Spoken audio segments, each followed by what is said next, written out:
¿Qué pasa cuando algo en la realidad falla? Personas que inspiran. Historias que no se cuentan en titulares, respuestas que no esperabas. Glitch. El lugar donde la lógica falla. Y las mejores historias comienzan.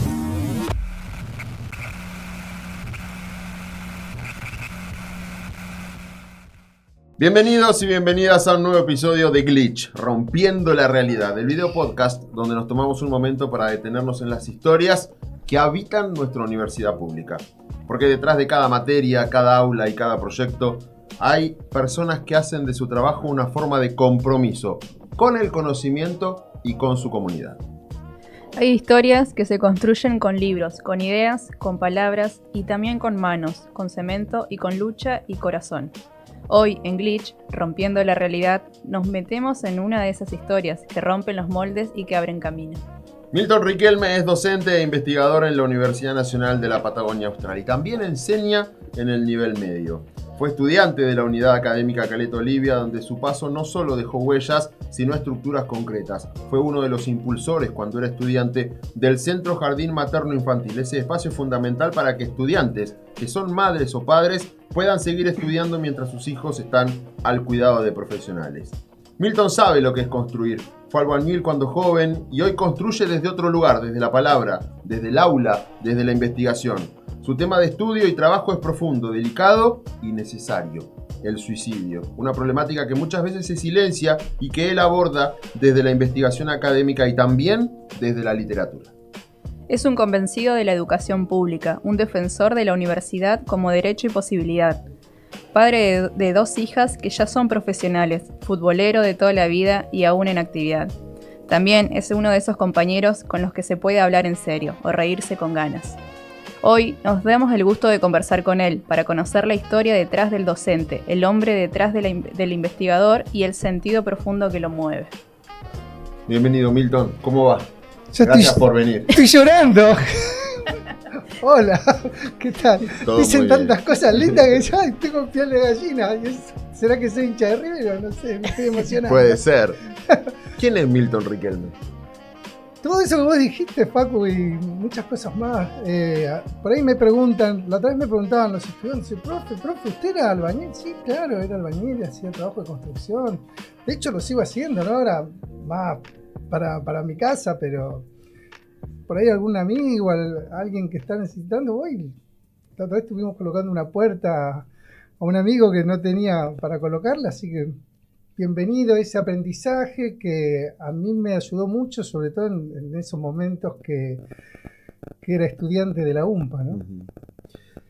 ¿Cómo fue este camino por la universidad hasta llegar a docente e investigador? Aquellas fotos que hay en el recuerdo y anécdotas que seguramente tenés presentes, pero que marcan aquel tiempo en donde tomás la decisión de ser estudiante, avanzás con la carrera y hoy de aquel estudiante hoy ya hay una carrera no solamente académica, sino también de docencia que va muy vigente.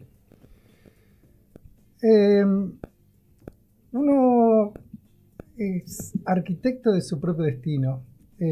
Nosotros vamos construyendo y como bien decía Meli, es tremendamente importante tener ideas, que muchas veces no te llegan, pero una vez que uno tiene la idea, el camino que sigue después de la idea es mucho más fácil, comparado sobre todo cuando no se te ocurren cosas interesantes o cosas dignas para nuestra población, para nuestros vecinos. Entonces, uno en la medida que va estudiando, te van apareciendo cosas y uno las va apuntalando de una manera u otra y me parece que esa es la forma de la acción, ¿no? Dentro de lo que es este trayecto, ¿significa algo especial haber sido estudiante y hoy ser parte quizás del otro lado en cuanto a ser docente en la misma universidad, en la misma unidad académica en la que comenzó toda la historia? Yo creo que sí, porque en mi caso particular, yo siempre estoy pensando, sobre todo cuando estoy en el aula trabajando, en que yo estaba sentado del otro lado. Y de hecho, sigo sentado del otro lado porque no he dejado de estudiar nunca. Digamos, yo, está bien, me recibí, pero bueno, después hice un posgrado, ahora estoy haciendo un doctorado. Entonces, yo les digo a los estudiantes, ¿Cuál es el significado de la palabra alumno? Significa que uno no está alumbrado, que me falta iluminación en alguna cosa. Digamos, nosotros los docentes sabemos un pedacito de algo y nos falta todo el resto. Por lo tanto, yo me tengo que sentar con poca iluminación en algunas de las otras materias que necesito apuntalar. Y entonces estudio y me pongo del otro lado. Eso a mí me sirve porque cuando yo doy clase trato de ponerme en el lugar del estudiante, en el lugar de esos estudiantes que pareciera que no están comprendiendo lo que uno quiere decir. Y tal vez con un acercamiento, con un chiste, con una sonrisa, uno logra por lo menos la atención, que no es poca cosa, ¿no? Lograr que los estudiantes te presten atención, para mí eso es bárbaro. Contanos un poco de ese Milton albañil. ¿Y qué te enseñó ese trabajo para hoy en la vida, digamos? Bueno, vieron que uno cuando estudia, sobre todo la historia de los pueblos, de nuestra nación, vamos como de crisis en crisis. Y yo siempre me imaginaba que, bueno, después de esta crisis ahora ya está, nos acomodamos para siempre y se acabaron las crisis. No, después viene otra peor. Y salís de esa y viene otra peor. Entonces, en una de esas tantas crisis, yo me acuerdo que había empezado teníamos un centro comercial y con la crisis como que no nos daba. Entonces digo, bueno, voy a tener que hacer otra cosa. Y yo empecé, bueno, no conseguía trabajo y fui a una cancha de tenis y aparte pensé que me iban a dar así un trabajo así como de gestor de la cancha de tenis. No, me pusieron a picar cascote para hacer el polvo de ladrillo para las canchas de tenis. Bueno, eso me servía a mí para poder avanzar y para poder arrancar. Y bueno, así que ahí me empecé a dedicar a ese trabajo. Muy digno, yo aprendí muchísimas cosas en las obras de construcción. Bueno, y después me fui independizando, qué sé yo, y fui haciendo trabajos solos hasta que empecé a estudiar. Yo estudié en Bariloche, después seguí en la UMPA. Por ejemplo, en el momento que estudiaba en Bariloche, era ínfimo el sueldo. Te convenía hacer otras cosas que dedicarte a las tareas docentes. Después, cuando vine acá a Caleta, Olivia, sí, ya cambió porque en ese momento los sueldos docentes estaban mucho mejor pagos que en Río Negro, entonces ahí empecé a trabajar ya en educación y qué sé yo, y de a poco fui dejando la construcción. Digo de a poco porque todavía no la termino de dejar. Siempre hay algo para, viste que en la casa siempre hay algo para hacer, entonces uno teniendo esas habilidades, ya sea de pintar, de acomodar algo, como recién te decía, ayudarle a algún amigo a poner una puerta, esas cosas las sé hacer y las hago con mucho cariño todavía, ¿no? ¿Cómo fue el inicio de la historia del Centro Jardín Materno Infantil? ¿Dónde fue que surge la necesidad y el impulso de parte de los estudiantes de tener un espacio que hoy ya es característico y creo que poca gente concibe la universidad sin ese servicio? Bueno, nosotros llegamos a lo que actualmente denominamos la UMPA, que era la vieja planta de agua. Y cuando llegamos era la vieja planta de agua. Yo me acuerdo que estuvimos pintando con el presidente del centro de estudiantes, Fabián Morales, y un montón de estudiantes que no los voy a nombrar a todos, pero bueno, sí, incluso con quien era la decana en ese momento, todo el mundo se ponía el overol. No quiero nombrar mucha gente, pero bueno, todo el mundo estuvo trabajando, porque en realidad eso era menos que una obra en construcción. Eran paredes de cemento donde no se escuchaba porque había mucho eco, no teníamos calefacción y había ahí donde actualmente está el jardín maternal una especie de garage. Entonces una primera ocurrencia fue hacer un quincho, bueno, para reunirnos, para hacer reuniones, qué sé yo, y alguien, que no sé quién es, no me acuerdo exactamente, dijo, podemos hacer un jardín. No fue idea mía. Cuando yo escuché la idea, dije, esto tiene que ser un jardín, no hay vuelta, hagamos un jardín, y empezamos.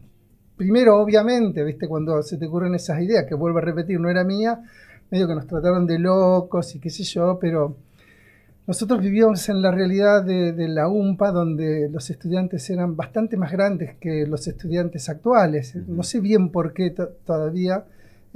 Antiguamente la mayoría de los estudiantes tenían edades avanzadas, no eran jóvenes de 18, 20 años, eran más bien de 20 para arriba, 20, 25, 30.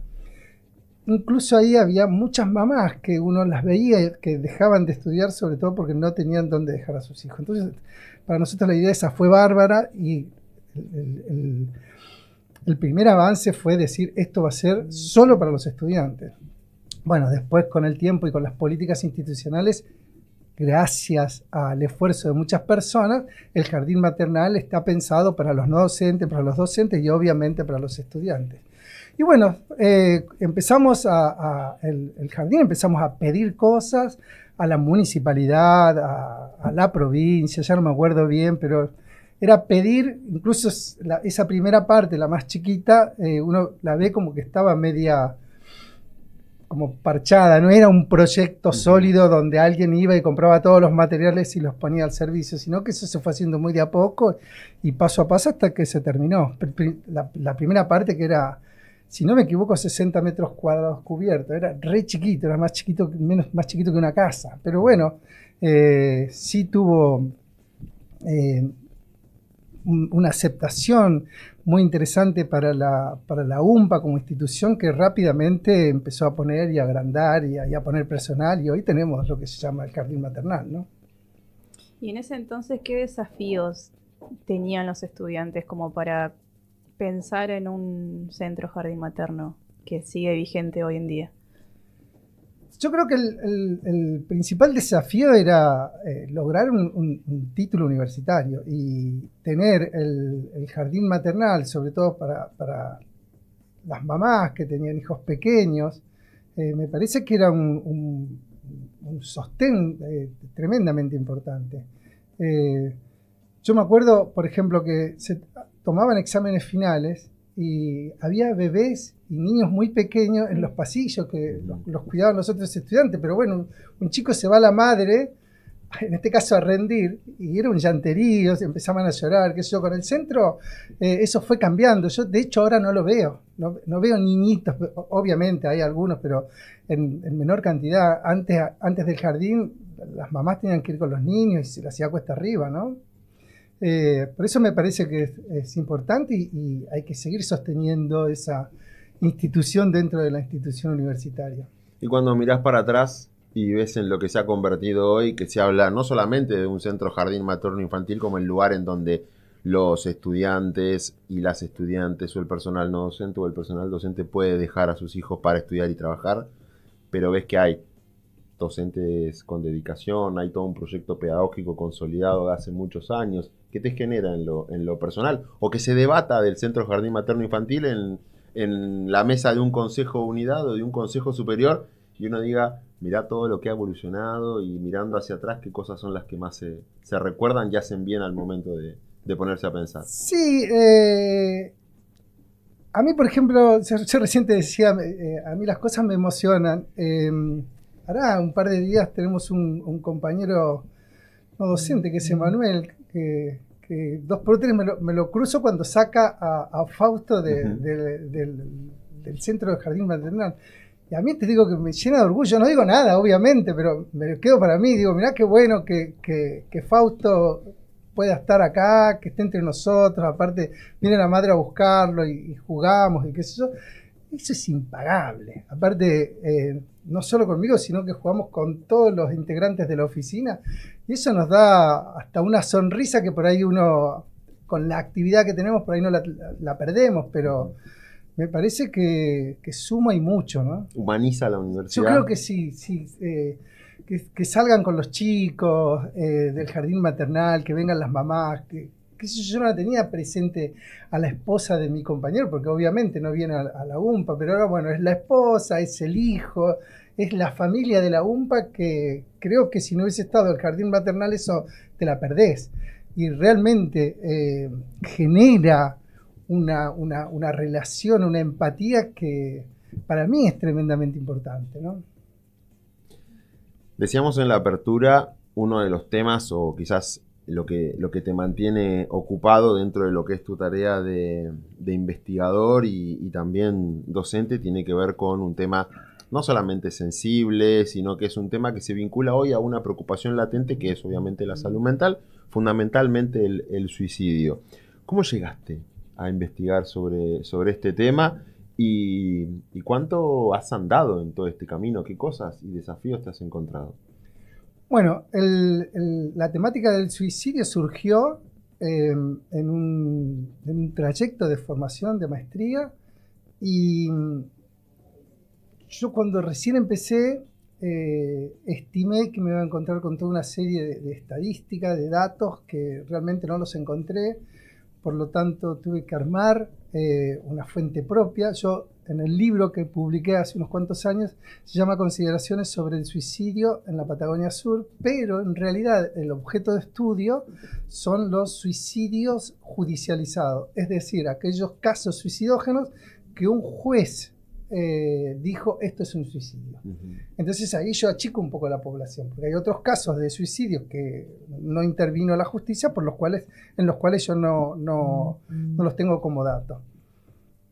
Eso como punto de partida, ¿no?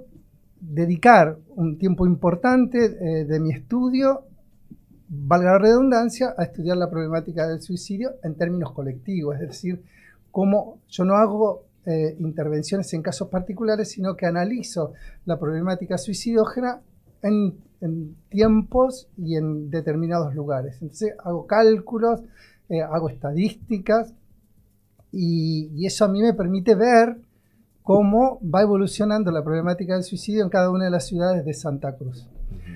Al principio no era bien mirado. De hecho, he recibido más que algunas cachetadas cuando recién arranqué, pero en la medida que fue pasando el tiempo, la gente como que fue entendiendo que era una problemática que hay que abordarla y no meterla abajo de la alfombra, como diría la abuela.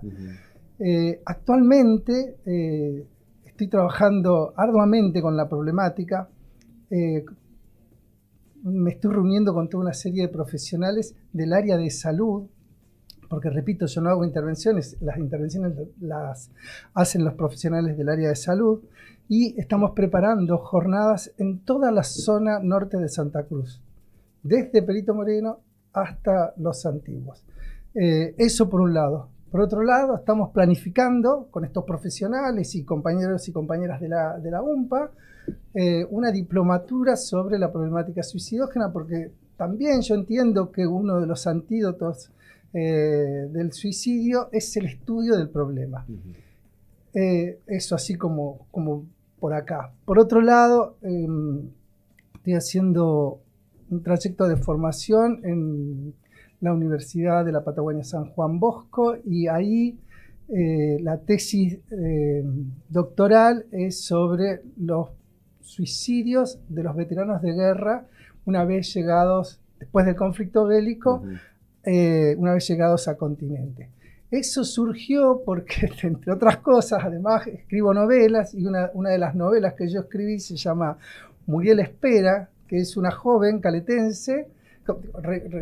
Aclaro que la novela es de ficción, anclada en hechos de la realidad. Entonces es una joven caletense que se enamora de otro joven caletense que lamentablemente tiene que ir al conflicto de Malvinas. Entonces se llama Muriel Espera porque ella está esperando el regreso de Tayel, que es su amado. Y a partir de esa novela, yo sin darme cuenta, ese libro se transformó como una especie de homenaje a los veteranos de guerra, porque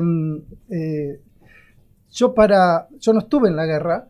Entonces para poder escribir esa novela, lo que tuve que hacer fue entrevistar a veteranos de guerra para que me cuenten más o menos algunas cosas de sus vivencias en Malvinas, y de ahí fui sacando los datos y se los fui pegando a mis personajes, y se transformó en un homenaje a ellos. Y dando vueltas por la Patagonia, una agrupación de veteranos de guerra de la provincia de Río Negro me pidió exclusivamente que si existía la posibilidad que haga un trabajo sobre el problema suicidógeno de los veteranos de guerra, y en eso estoy. De hecho, dicho sea de paso, el sábado próximo se inaugura el Museo de Malvinas en San Carlos de Bariloche, que para aquellos que vayan a Bariloche próximamente se van a encontrar ahí abajo del centro cívico de una réplica del general Belgrano, que fue hundido en la zona de exclusión en Malvinas, y un avión... Un Mirage que pusieron en la costa de Nahuel Huapi. Sí. enfocando a Malvinas, ¿no? Y que está en el lago mismo, porque eso representa que esos aviones tenían que hacer vuelos a muy baja altura para no ser detectados por los ingleses. Eso surgió, Facu, y mi amiga allá al fondo, eso surgió en una charla de café, en realidad de mate. Estábamos charlando y decíamos, che, ¿cómo puede ser que Bariloche, la ciudad más importante turísticamente hablando, no tenga un lugar? Yo le decía, nosotros en Caleta Olivia ya tenemos un monumento, en otros lugares uno va caminando, en todas las plazas hay un monumento a nuestros veteranos de guerra, y acá en Bariloche no veo. Uy, sí, que esto y que en San Julián hay un avión frente al hotel.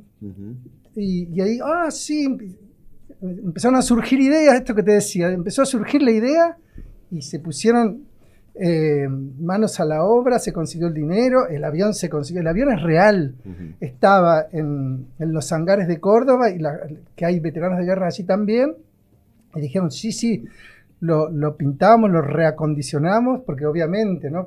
Tienen 50, 60 años cada uno de esos aparatos, la verdad que no... O más. O más, sí, no me animaba a decir más de 40 seguro, Sí. Por lo tanto, están fuera de circulación. Entonces ellos lo reacondicionaron para ponerlo ahí. Quedó bárbaro. Así que bueno, la semana que viene cuando vuelva voy a contarles un poco qué pasó con todo eso. Pero bueno, tiene es el monumento y tiene un salón grande, va a haber una biblioteca, va a haber un lugar donde se van a pasar filmaciones. Hay varias cuestiones ahí. Se está armando una comisión para trabajar sobre todo en la causa Malvinas, ¿no? Que es lo importante también, aparte de lo que yo estudio, esta gente lo que pretende es pensar y hacer acciones en función de la causa Malvinas. ¿Hay algo que haya cambiado en vos desde el momento en que empezaste a hablar sobre el suicidio públicamente? Sí. La otra vez justamente lo discutíamos en una de las cátedras. El hecho de hacer un trabajo de investigación que, entre otras cosas, tiene como costados negativos. Digamos, por ahí lo negativo, cuando uno empieza a investigar, meterse. cuando pone bajo la lupa el objeto de estudio, no se te ocurren ideas. De hecho, yo recorrí todos los juzgados de la provincia de Santa Cruz. Ese trabajo me llevó 2 años de recorrido. Entonces yo, en la medida que iba juntando los datos y revisando las causas, y que yo decía, bueno, a partir de que tenga todo esto, hago una enciclopedia. Y bueno, una vez que los puse en la mesa de trabajo, no se me ocurría ninguna idea.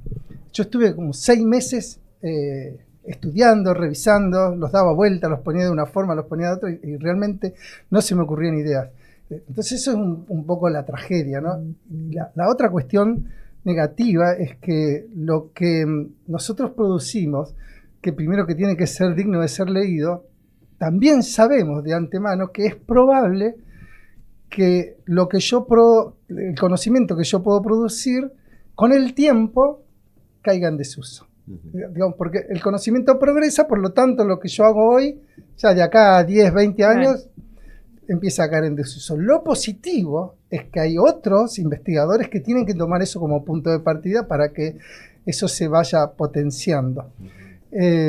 Entonces, lo más ventajoso que tiene, si se quiere, es que el hecho de estudiar algo específicamente te cambia la identidad.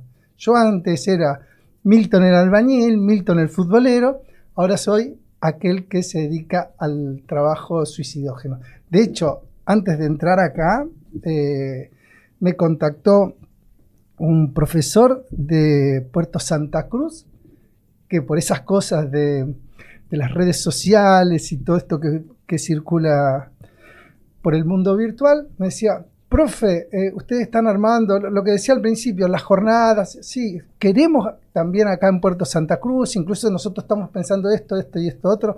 Digo, sí, yo ahora tengo una reunión, pero luego de la reunión nos vamos a comunicar y obviamente que la idea también es ir a trabajar allí. Nos queda un poco lejos, pero bueno, ya veremos la manera y la forma de apoyar a estos vecinos de Puerto de Santa Cruz y ver cómo podemos también anclar estas jornadas que tienen como 3 patas que yo creo que son fundamentales. Una es el estudio. Otra son los profesionales que hacen intervención a la problemática, llámese generalmente psicólogos, psiquiatras. Y por otro lado, lo que estamos logrando es que personas que hayan sido parientes cercanos, figuras parentales de las víctimas, tengan la palabra. Entonces tenemos como tres bases importantes para abordar el problema. Por un lado, el estudio; por otro lado, las personas que estuvieron cercanas a la víctima y las personas que hacen la intervención. Esa es la idea, y en función de eso preparamos los trabajos para cada una de las jornadas que llevamos adelante. Y lo digo así en términos de potencial, porque todavía no lo hacemos, pero sí sería re interesante que podamos trabajar en todo el norte de Santa Cruz. Hace muchos años un título periodístico y una moda sobre una serie de acontecimientos vinculados con el suicidio en la ciudad de Las Heras hicieron que esta localidad se ganase el mote o el seudónimo de Capital Nacional del Suicidio, con todo lo que eso significa y representa. Con todo lo investigado, recorrido y en datos analizados, ¿coincidís con esta apreciación? Definitivamente no. ¿Por qué? Bueno, hay muchísimas causas para decirle que no. No sé si me puedo explayar ampliamente, pero bueno, les decía, Meli, Facu, yo publiqué el libro que se llama Consideraciones sobre el suicidio en Patagonia Sur, subtítulo El caso particular de Las Heras. Uno de mis objetivos de trabajo era desmitificar esto que está diciendo Facundo Pérez Toro. No es real, no es real. Es una tergiversación de los hechos. Yo creo, ahí no tengo el dato, pero yo creo que estuvo un poco atravesado por la política. De todas maneras, lo que ocurrió en Las Heras es que se publicó un libro que se llama Los suicidios del fin del mundo, que lo escribió una colega periodista, que vino sostenida económicamente por un medio masivo de comunicación, y ella lo que hace es analizar 12 casos de suicidio, en realidad 11 casos de suicidio y un caso de suicidio fallido. Entonces, estadísticamente, en el momento que escribió el libro, en 6 años que haya 12 casos, era más o menos, y esto no está bueno decirlo, pero yo lo digo, es lo que uno espera de una población que tiene la cantidad de habitantes que tiene Las Heras, porque nosotros trabajamos sobre todo con la tasa, es decir, la relación que existe entre el número de suicidios y la cantidad de habitantes. Por eso nosotros en Santa Cruz, nuestra tasa de suicidio es alta. ¿Por qué? Y porque es la provincia menos densamente habitada. Entonces, lo que ocurrió ahí en Las Heras es que ella analizó y además se entrevistó y escribió sobre todos los, o gran parte de las personas asociadas a las víctimas, que eran parientes directos, madre, novia, novio, hermano, que obviamente, ¿qué pueden decir una persona que ha sufrido que alguien tan cercano, un vínculo tan fuerte, se haya quitado la vida? Obviamente que va a decir cosas feas y cosas malas y que no suman a la discusión de la causa.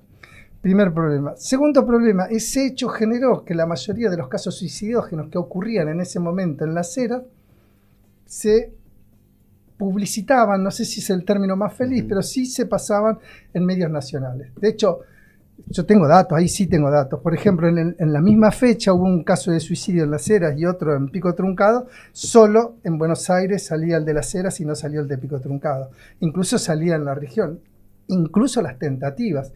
Pero bueno, y ahí también se suma, respondiendo a tu pregunta, Facu, las tipologías, ¿no? Cada lugar tiene tipologías distintas, sobre todo por los medios en los que uno vive, ¿no? En el caso de Las Heras había muchos casos, por ejemplo, no hay en Las Heras, para que quede claro, no hay suicidios por inmersión, como puede haber en Puerto Deseado o en Caleta Olivia, porque obviamente tenemos el mar. En Las Heras hay muchos casos suicidógenos cuya tipología es el ahorcamiento. Y lo que ocurrió justo en ese momento es que hubo muchos suicidios públicos, en el sentido de que las personas que tomaron la decisión de quitarse la vida no lo hicieron de la puerta de la casa hacia adentro, sino que lo hicieron al revés, de la puerta de la casa hacia afuera. Y eso también generó un llamado de atención que antes no existía. Entonces uno cuando va sumando todas esas cosas, estos suicidios públicos que salen en los medios de comunicación, etcétera, etcétera, pareciera, yo incluso, yo no quiero meterme en la esfera de la psicología, pero hasta hubo en las eras una especie de psicosis social relacionada con la problemática. Había mucha gente que creía que en la cera había como una energía que hacía que la gente se suicide. Nada más alejado de la realidad. Eso no ocurre, la gente en la cera vive bien como vivimos acá, como se vive en todos los lugares, ¿no? El suicidio, así como para cerrar, es un problema de los seres humanos. Es un problema de los seres humanos de todos los tiempos. De hecho, en el libro yo, además, analizo varios suicidios que ocurren en el Antiguo Testamento de la Biblia, como el de Sansón, por ejemplo, el de la hija de Jefté, y en el Nuevo Testamento, como es el caso de Judas. Y eso lo hago fundamentalmente para mostrar que no es un problema moderno, que no es un problema de la actualidad, no es un problema de los jóvenes exclusivamente. El problema es un problema humano, ¿no?, que tenemos los seres humanos y que se pueden pensar antídotos y prevención para esa problemática.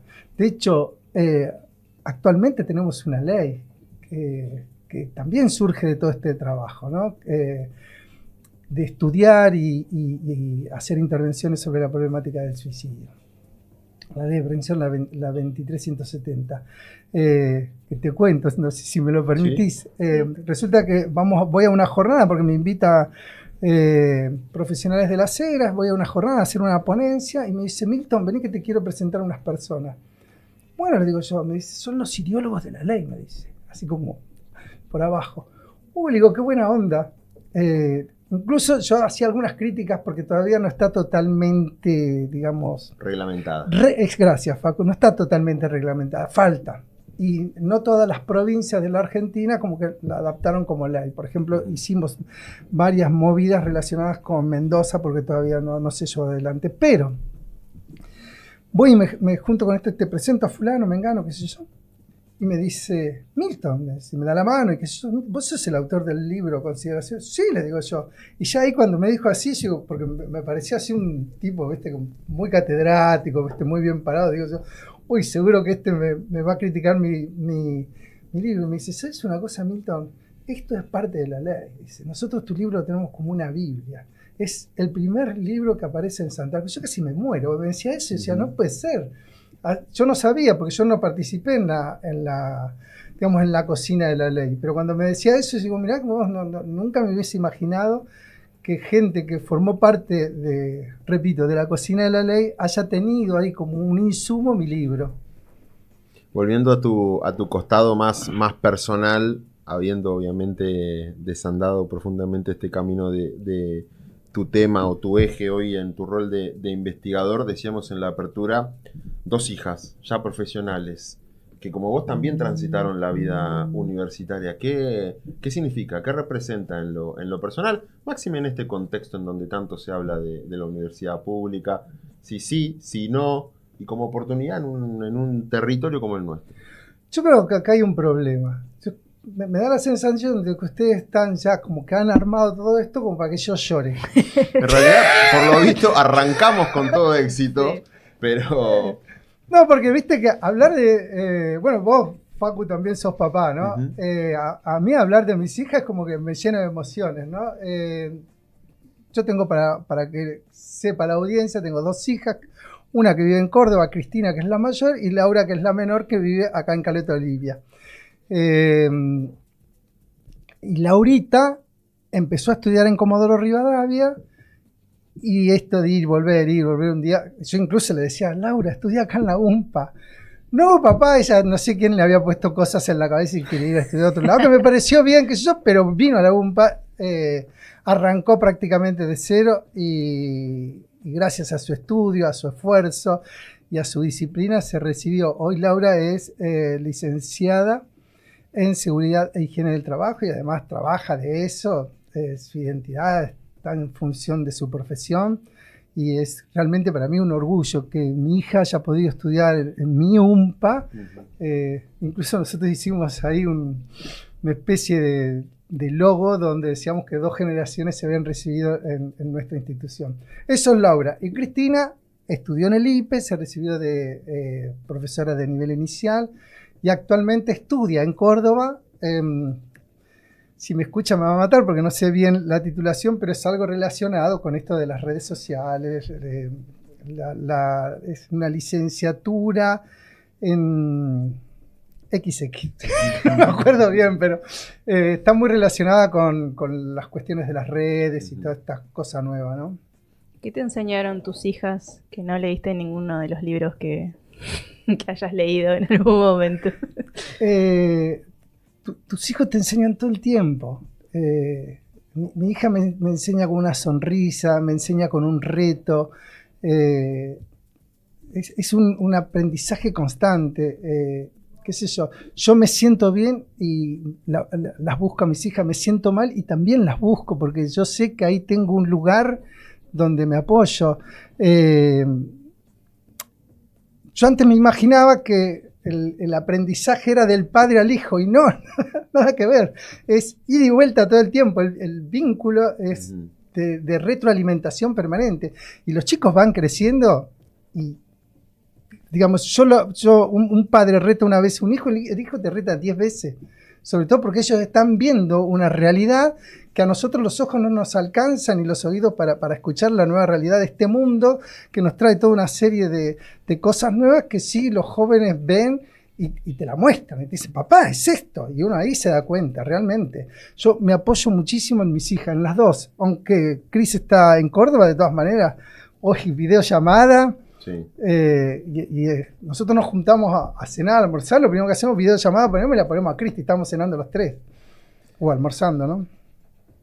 El programa finaliza cada uno de sus episodios con la pregunta glitch. La pregunta glitch. Yo te voy a pedir que tomes aire, que respires profundamente si lloro. Y escuches, eso no, para nosotros no hay ningún tipo de inconveniente. Escuches en la voz de Melissa el último de nuestro cuestionamiento para hoy. Milton, ¿cuál fue el momento en que sentiste que la universidad también te salvó a vos?